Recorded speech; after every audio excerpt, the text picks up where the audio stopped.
Hi everyone and welcome back to my channel, or welcome to my channel if it is your first time here. My name is Jess. Today's video is going to be my October reading wrap up, so all the books that I read in the month of October, and I definitely had a mixed bag this month. There were some books that I absolutely loved that are absolutely contenders for my favourite books of 2021, and then there are some that I hated completely. So definitely a mixed selection. So without further ado, let's jump in and start talking about them. I absolutely love that I am kicking off my monthly wrap-up by talking about this book. It is a serious contender for my favourite book of 2021, and that is The Wolf Den by Elodie Harper. This is historical fiction set in Pompeii. We are following a group of women who are forced to work in the local brothel, or the lupanar, the wolf den of Pompeii. We have our main character Amara, but we also get to follow the experiences of the other women that she works with, and works with being quite a polite way to put it, and the brothel owner as well. Honestly, I don't want to say too much because I feel like this is the type of book that you're best going into blind and just experiencing it as it happens, but oh, it's the type of book I wish I could read again for the first time to truly savour everything that I loved about it. The way that Elodie Harper captures and depicts the setting is just first class. These women are in quite stark and bleak circumstances, and yet Harper also manages to capture these moments of ordinariness along with glimpses of hope, which is just so fantastic. The female friendship between these women, their individual strengths, our main character Amara and how she refuses to accept that this is it for her life, and her determination and her perseverance in the face of such horrendous circumstances. Honestly, oh, there is just so much to enjoy about this book. I laughed at moments, I cried at moments. It's just incredible. I would highly recommend it. I gave it 5 stars. I cannot wait to read the next book in the series. Another great read this month was The Appeal by Janice Hallett. You may have heard me say that I was upsold this book by a seller in Waterstones, and it did not disappoint. This is a murder mystery set in a village with the local Amateur Dramatic Society's latest play as its backdrop, and it's told in the form of emails and texts, so quite a modern take on a typical epistolary style book. It has a very Agatha Christie type feel to it, in that you don't find out who has been murdered until about halfway through the book, by which time you know all your characters, and immediately you're going back and thinking, have I missed any clues? Everybody basically has motive, so anybody could have done it, and so you're looking for the red herrings, you're looking for clues that you've missed. It's just very fun, very enjoyable, very quick to read because of the style. Just thoroughly enjoyed it. I gave it 4.5 stars. The reason that it lost half a star is because there are quite a lot of characters and it took me a long time to get into it. You're very much just thrown into the middle of this story, and I found it quite difficult to keep up with who was who to begin with. But honestly, if you want a cozy murder mystery with quite a unique storytelling style, then I would highly recommend this.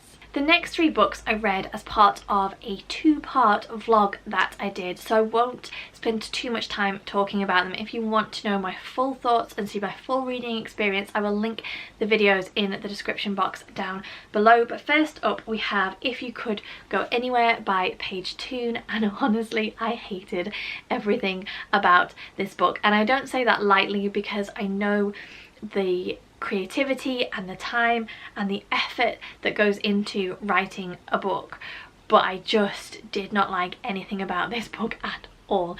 So the basic premise is that we have Angie, who has grown up in quite a remote and secluded Australian town. She has been raised by her grandparents after her mother died when she was very young, and when her grandmother passes away, Angie finds a letter hidden which reveals who her father was, because she's never known who her father was, and so she goes off to Italy to try and meet him, and there is a love interest, etc, etc. Oh, there was just something about this book that was off for me. I didn't buy into the romance element. I thought that it was forced. I thought that Angie was very odd and possessive in her interactions, particularly with the romantic interest.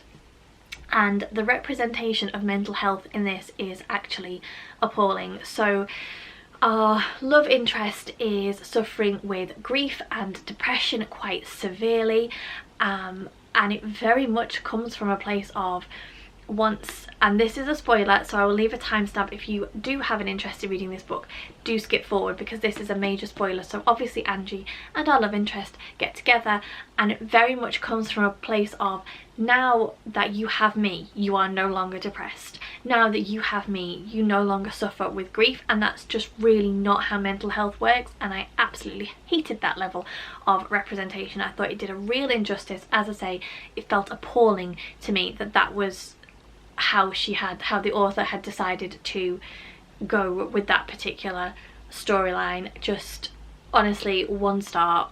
Sorry, I would not recommend this book. Then we have The Duchess Deal by Tessa Dare. This is actually the book that I thought I would enjoy the least, and then I ended up enjoying it the most. It's a Regency romance with a marriage of convenience. We have a duke who is very badly scarred in battle, and he views himself very much like a beast type character, Beauty and the Beast from that. And then we have a seamstress who basically needs to get some money, and so they have this marriage of convenience. And as with this type of genre, it's very much about the physical and sexual attraction between our two characters, and on the whole it was very entertaining. For me personally, the way that I like to, the style of book that I like to read, and I say this all the time, so I know that I must sound like a broken record, but character connection is so important for me, and I feel like it's lacking in this style of book. But I think that that is very much a me thing, and I'm going to have to get over it if I want to read this type of book, because it was entertaining, it was humorous, I enjoyed it immensely. My criticism would be that I missed that character connection, and I do think that that is something that I'm just going to have to let go of if I want to pick up more of this style of book. It was good, it didn't blow my socks off, it was entertaining, as I say, it was humorous. I actually, to be fair to it, I did appreciate the way that Tessa Dare tried to introduce some other plots, so it wasn't just about the sexual relationship between our Duke and our Duchess. But yeah, on the whole, it was just an okay read. Fortunately, I was the most disappointed by this next one, which was Rainbow Milk by Paul Mendes, because when I first received it, I read the first couple of pages and I was so excited to pick it up. I thought that it was going to just be absolutely fantastic, and then it didn't meet with my expectations. I say this in my reading vlog, and I'll repeat it here, that I do feel like in the hands of the right reader this would be an absolutely amazing book, but it just missed the mark for me. So it pitches itself as telling two stories. We have a 1950s story where we have ex-boxer Norman, who moves his family from Jamaica to the Black Country in England in the Windrush in order to give them a better life. And then we have a more modern timeline story with Jesse, who has grown up in a very religious household, and he flees to London to try and live an authentic life and try and find who he is. He ends up working as a sex worker, and he very much tries to find love and acceptance and belonging with his clients, which is not necessarily the right course for him. As I say, I read the first few pages, which is our 1950s story, and I absolutely loved it. The writing was stunning. I was just so captured and captivated by the story, and I really thought that it was going to be fantastic. But once you've read a few chapters set in the 1950s, you then skip forward to Jesse's story, and that's it. You don't go back to the 1950s, and for me, the enjoyment and the beautiful writing and just the general gist of the story itself got completely lost once we moved into Jessie's, and I just felt disconnected. And it's quite sexually explicit, as you might expect, because Jessie's working as a sex worker, but it was just overkill for me, and I ultimately lost then my connection with what was going on, which I felt was a real shame because it had so much potential, and Paul Mendes's writing right at the beginning was just incredible. So yeah, a bit of a swing and a miss for me. Really wanted to love it, and I do think that there is an audience out there for this book. It just sadly wasn't me. Then I finally picked up another Laura Purcell after promising to do it for so long. This was Bone China. This is Bone China, not this was Bone China. This is historical fiction, and we're following two different timelines, which seems to be a bit of a theme in this month's books. So we have Hester Y, who has fled to Morvoran House in Cornwall to be a nurse to Miss Pinecroft, who is almost mute and partially paralysed, and Hester is fleeing from something in her past, but the situation that she finds herself in Cornwall has the potential to be more dangerous than the thing that she is running from. And then we have a timeline set 40 years earlier, I'm pretty sure it's 40 years earlier, with Louise Pinecroft and her father Dr. Pinecroft, who have bought Morvoran House in Cornwall, and they plan to try and find the cure for consumption, which has destroyed the rest of the Pinecroft family. This is very much a creepy thriller type historical fiction where you're never really sure what's going on. You can feel the atmosphere and you can feel the sense of anticipation, and you get this sense that there's just something not quite right, but every time I felt like I was just about to grasp what it was, Laura Purcell just whipped it out of sight again. So this was a very quick read because you kind of just want to get answers about what on earth is going on, and there is definitely a creepy, spine tingly feel to this book, which I actually quite enjoyed, particularly given the time of year that I am reading it in. I gave it 4 stars. I didn't enjoy it as much as I did The Corset, and I think that that was partially because you never really get a full explanation for what is going on, and I felt like, and that's actually something that I'm going to say about the next 3 books, including this one. The next 2 books that I also read had quite a lot of unanswered questions at the end, which sort of fit with this book and the way that it was written, that you just kind of have this sense of unease and that you're unsure and you never quite know what's going on. I grasp why she did it, but for me personally, I have too many questions and not enough answers, and I would have liked something a little bit more concrete to kind of get hold of and say, okay, that's what was going on. As I say, I kind of get it with this book, less so with the next 2 that I'm going to talk about. But yeah, on the whole, it was very enjoyable. It was a quick read, it was chilling and creepy and hit a lot of the right notes, very atmospheric. Laura Purcell's writing is on point. Really enjoy her writing style.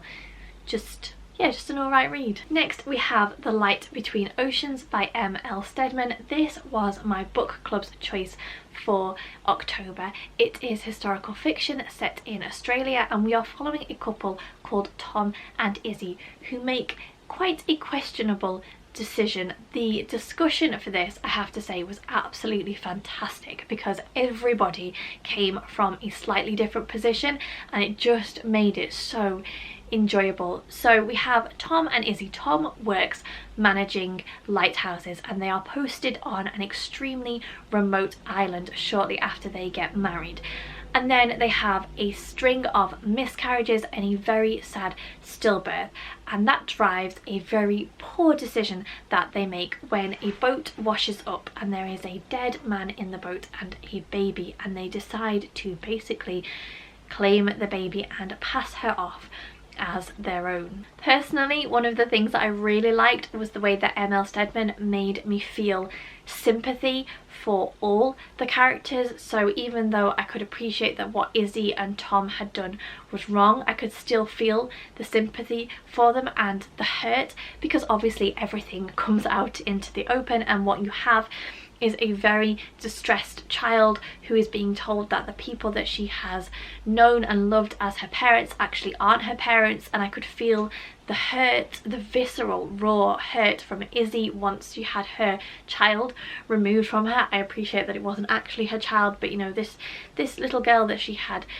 loved and raised, and yeah, you could really get this kind of raw emotion from her, and I got a full sense of that. And then also you have the flip side, so you have Hannah, who's actually the little girl's mother, who has been without her daughter for years and years, and how she feels, but this child doesn't recognize her as anybody. And yeah, I just felt that the way that it was captured and depicted was done really quite well, and personally I appreciated that. There were very differing opinions in the book club, but that was something that I felt. The reason I didn't love it, as I said with Bone China, there were some plot points that I felt were not properly explored, and there was a missed opportunity to really round out more of the story. In particular, there is a storyline with Tom's estranged mother, which I very much felt was going to take a larger part of the book than it did, and I was left with a lot of unanswered questions about that and its relevance.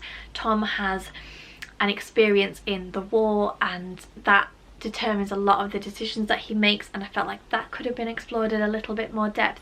There were just some missed opportunities for the wider plot that were introduced but not fully explored, and I felt that that let the book down a little bit. But on the whole, a very moving, interesting read.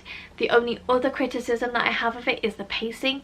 I felt like it was very slow and then very quick, and possibly we could have stretched it all out and got a happy medium somehow. But yeah, on the whole, very enjoyable. If you've ever thought about reading this book, I would definitely recommend it. I'm very pleased that I read it, and I'm actually interested now to watch the film and see how they have adapted it, because I think it will be very good.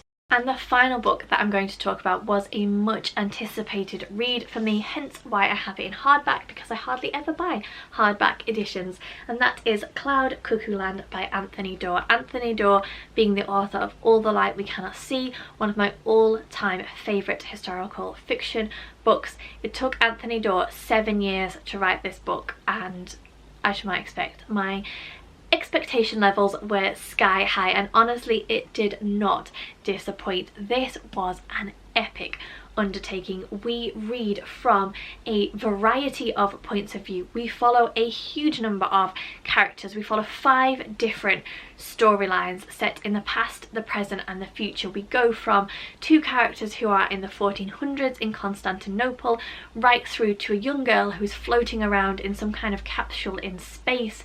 It's just mega, and all 5 of our storylines are linked by a Greek myth that they all have some kind of connection to, and you get to discover that as you go through the book. And not only are you reading from all these different points of view, some of our characters, their stories take place in different time periods as well. So one of our characters you read in the 1950s, and then you read in the 2000s, and so it is all over the place. But it's a real testament, I think, to Anthony Doerr's writing, that because obviously, as I've said earlier, character connection is so huge for me, and sometimes you only spend a couple of pages with a character and then you skip forward in time, or you go back in time and you're somewhere else with a new character. It's a real testament, I think, to his writing that I felt that character connection for some of the characters, regardless of the fact that you don't actually spend an awful lot of time with any of them. The writing is incredible, it's beautiful, it's descriptive, it's lyrical. I absolutely loved it. I liked that there was this thread woven all the way through with this Greek myth and the exploration of that and how it connected all of our characters. So much to love in this book. I gave it 4.5 stars. The reason that it lost half a star, and I'm beginning to sound like a broken record, is because there were some unanswered questions. I can't really say what it was. My biggest question or missed opportunity, I guess, because it is a major spoiler which happens towards the end of the book, but there is one particular situation that becomes a big reveal, and I really expected it to form more of, and I really expected it to be explored more fully than it was. It's just kind of told to us and then we move on, and I was like, okay, I was waiting for much more of an explanation, and actually we've had no kind of explanation. And again, it just felt like a missed opportunity and an unfinished part of the story that I would have liked some resolution for. But honestly, so pleased that I picked it up, so pleased that I read it. It did take me a while to get into that kind of flip-flopping between time periods and characters and points of view when you feel like you're a little bit all over the place, but Anthony Doerr does such a good job of bringing it all together at the end that I just, I loved it so much. If I could have given it 5 stars, I would. It was just that one little niggly thing that let it down for me. But yeah, 4.5 star read. Highly recommend. So there you go. They are all the books that I read in the month of October. As I say, quite a mixed bag for me. I am hoping to have an equally good reading month in November, because on the whole I did enjoy most of what I read. Thank you very much for watching. Do let me know what your favourite read in October was. Let me know if you have any recommendations, or if you've also read any of the books that I've talked about, and let me know what you thought. As always, thank you very much for watching. I hope that you are all keeping safe and well. Take care, and I'll see you all soon.